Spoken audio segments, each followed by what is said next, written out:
Likewise, when you offer up jewels to the Buddha, on the lowest motivation, you will collect wealth. On a middling motivation, you'll collect wealth and peace of mind. On a higher, for many lifetimes, on the highest motivation, wealth, peace of mind, no attachment to it, so it doesn't create negativity. At the same time, you will use your wealth to help others. You look at people in this life, people have wealth. I'm not talking about billions. It can be, they make good money, a good salary. Some people, the more they make, the more negative things they do. Some people, the more money they have, the more it gives them the freedom to do negative, nasty things. And then they want more, so they can do more. But they say it's Dharma, but it's not Dharma. They say that they're being good. They talk about charities, about giving. They give very little charities. They spend more on their own self. They're the most neediest person in the world. So some people who have wealth, they use it to increase their negativity, use it to increase their arrogance, use it to increase their wastage, and use it to increase to overpower other people. Some people who have wealth, they totally use it to benefit others.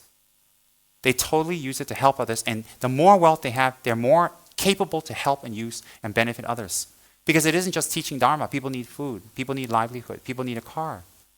People need a house. People need education. People need, medication. So a high practitioner who has great amount of wealth, the wealth doesn't help them to go to hell. The wealth helps them to benefit people much, much more. Because they're a personage, they're a Rinpoche, they're a Lama, they're somebody. So they have all this wealth and it looks good. Why? It comes as a result of their practice. 1, 2, they're able to help more. And if that person helps more, they inspire hundreds of people to do more Dharma. Because they'll look at that person and say, see, he practices Dharma. He's a priest, he's a Lama, he's a monk, he's a Rinpoche, whatever. And he has all this wealth, and when he gives it, it has a very big impact on people. Why? Because he's supposed to denote what he's doing, giving charity. So in that way, by giving, that's why in Tibet we have a very big way of sponsoring lamas. Lamas, everybody crowds the sponsor, and they don't look at it. They sponsor and help, because high lamas like Dalai Lama, Panchen Lama, they come back every single lifetime. They're the wealthiest people on the earth. They own palaces, but they never go to hell. Why? They're not attached to it, and they use it to benefit others. So when a lama has wealth, and a lama has it at his disposal, her disposal, and they will definitely know what to do it for, and they will use it. And you give them the freedom to do that. And when you do that, initially for normal beings, they're attracted to that because they say, oh, this person's very kind. They're very nice. Definitely real lamas will use their wealth and they give it away, usually. And you shouldn't be attached. You say, oh, God, I give them this, they give it away. I give them this, I give it away. No. You should rejoice, because why? When they give it away, and when I give it away, there's a big difference. When Dalai Lama gives something away, wow. When I give it away, they're like, oh, thank you very much. Can I have more? Because I'm not attained, I'm a normal person. But since I bought my name, so might as well live it up. So when you sponsor a Lama, in our tradition, that's what I did with my gurus. There's no limit. I don't count, I don't look, I don't check. I just offer. And I don't care, because I know what they'll do with it. And they definitely do wonderful things with it. And when they do it, it has a bigger effect on people. It spreads Buddhism even more. It spreads it much, much more. Why? Because people can see the state of the mind by generosity first. By giving first. If you're a miserly, ungenerous person, it shows your state of mind. Don't talk about compassion, altruism when you can't even give. When you're calculative, when you go to eat with people, you wait there, when the bill comes, you sit there and, oh, thank you very much. It shows you who you are. Why? Don't try to be spiritual if you can't even on a basic level share and give. And you're calculative. What kind of spirituality is that? So don't talk about altruism and bodhisattva and you want to be a Buddha and you want to float on a cloud and carry a lotus everywhere and you can dispel spirits with just a hand gesture. Don't talk about that. You can use another hand gesture. You mean taking money out of your wallet to pay and help another person. Isn't that a wonderful hand gesture? And everybody in the world respects that. Why? A generous mind denotes kindness. Kindness denotes spirituality. Then your practice is going somewhere and you're inspiring people. If you're a stingy little monster, you don't inspire anybody. In fact, people stay away from you more and more. And if you represent Buddhism, you're like that, you're not going anywhere with your practice, not because the practice is wrong, because you're not practicing. And you leave a very bad taste around people around you. Why they, ooh, like that, like that. Where is there such thing as a stingy spiritual person? Where God? Where God? Stingy spiritual person. Where God? Because it's conflicting. Where God? So if we want to be spiritual, we have to start first giving. Of course, you don't give your, okay, Rinpoche says, I got to give, so every time you get your paycheck, you give everything. You're living on the street in a tent in front of my house here. No, thank you. Practical. But give and help. And never fight with people about money. Never argue about money. And never accuse people of money. Never talk and do things with money. Never. Why should you never fight about money you can't take with you? But the fighting and the karma you receive, you can take with you. Never fight and never curse and never force and never be manipulative with money. Money is a means to help you in your practice and life. It is not the end in itself. So if you treasure money more than Buddha, more than your life, more than karma, you're silly. Why? You can't take money with you. You can't take it with you. So if you think you can take it with you, show me one person who has. Open up. Why do you think they raided the tombs of Egypt, the pyramids and all that? Because the kings, the pharaohs took all their money with them to where? Pretty heavy luggage. You can't. You can't even take one single hair on your head if you have any hair left. You can't. So why the attachment? And if you really believe in Buddha, go all the way. If you give, you will receive. As Jesus said, God takes care of even sparrows and the little birds for their daily sustenance, water. Aren't you much greater than them? Don't you think God will take care of you if you believe? Similarly in Buddhism, if you give, you collect the merits of giving with good motivation, and you will always get. You will always get. It will take some time. It depends on your motivation. Definitely you will get. I've seen practitioners like that. A few years later, huge difference. And they're not even attached. I've seen it many times. So when we take care of our gurus, we help through him to take care of many people to spread Dharma on a very outer physical level. When we give and take care of people around us, the best of our ability, when we do that, it creates less negative karma. Do you know that if we don't spend and we keep the money and it's the wrong motivation, let me tell you something. This is a little shocking. Every day you keep that money, you're collecting negative karma. You're collecting karma to become a spirit. Why? You're not saving the money. You're using excuses. I'm frugal, I'm careful, I don't have anything. But actually, if it's attachment and you're miserly and you're calculative and you keep that money, every single day you have that money, it creates attachment and it strengthens your negative habits. And you cannot collect any merit. So in the future, you'll be very, very poverty-stricken. And even if you have money, you'll be poverty-stricken because you're not able to spend. I know very wealthy people who is not able to spend anything. They live as if they're poor. They live as they're really poor because they can't spend. Why? They create the causes to be poor. So that's very important. If we want to practice, we need to be generous as much as possible and start. Start with each other, with our friends, and not be calculative. Never be calculative with them. Never wait for the other person to pay for you. Never. Never wait for the other person to pay. Never wait for always try to help. Don't even look. And you're not, Chinese, when they pay, it's like, oh, I'm the big lao ban la. And you don't let them pay, they feel like, oh, you insulted them. Not in Buddhist thought. Buddhist thought is when you pay, you're not trying to be big lao ban. You're being humble and you're serving others. And they give you a chance to collect merit. But of course, it's just some schmuck around you always trying to take advantage of you. You let him pay himself. You don't have to practice generosity because your practice of generosity helps him to become more evil. So you have to use skillful means. A, your motivation. People can have hard times. People can get depressed. People may be able, but their mind is unable. And they're depressed. They lived on the streets. Example, when I was 15, I lived on the streets. I was young. I was strong. I was able-bodied. I lived on the streets because I ran away. I had parents that abused me. And I lived on the streets and I had to beg. And people looked down on me. Exactly what you just said. But it wasn't that.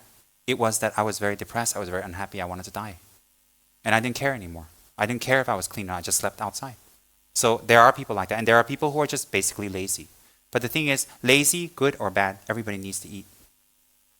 So what I do is when I see people that I feel that they can do something they don't, you know what I do? I go out of my way, I buy them food, I give it to them. I've done that many times. So there's no money.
Or sometimes if I'm doubtful, I go, would you like some food?